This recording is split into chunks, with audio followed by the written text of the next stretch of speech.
Bira.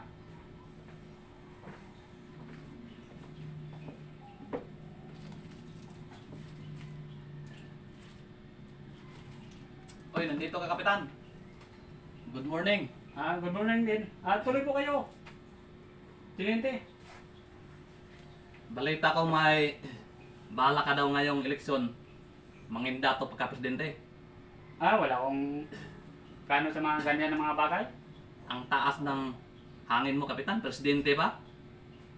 Ano iano mo sa mga tao na wala ka ng pinag-aralan? Pag malaki mo, Wala. yung pagkakapitan mo, Wala. Dismiss lang yan sa mga marites. Hindi yan totoo. nako, Kapitan, huwag ka lang magsayang ng oras. Kasi hindi ka mananalo. Anong gusto mong palabasin, Kapitan? Nako. Ang gusto ko lang palabasin, yung makakatulong ako sa mga taong bayan.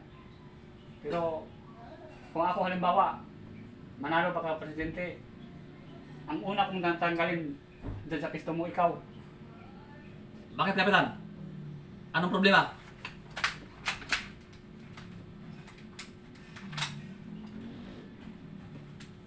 Hayop ka, Kapitan. O ano, lalaban ka pa? Wala na yung bala ko sa baril. Wala na magasin. Ang tindi mo talaga, Kapitan. Hindi ako lalaban sa Kapitan. Eh, ano bang hinintay mo? Magpa-job ka? Susunod, Kapitan, magkita pa rin tayo. Sa sunod kita natin, magdala ka ng mga tauhan mo. Pag ikaw lang, baka itong magasin mo, baka yun baka magpatumba sa'yo.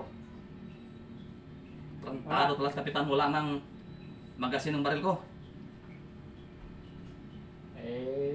Wala. Hayop talaga. Paano na yung wala nang baril yung baril ko wala nang magasin? Wala nang kwentang baril mo, wala ka ng bala. Ito, hindi ko na ito isauli. Nagyayabang ka. Dapat tayo matuto kang rumuspeto sa mga kapitan. Wala kang respeto. Yan ang bagay sa'yo. Sa'yo na yan. Sa akin ang magasin. Hayop talaga ni Kapitan. Sa sunod, magkataon din magkita pa rin kami. Wala nang magasin ng baril ko. Tinanggal niya. Hayop talaga.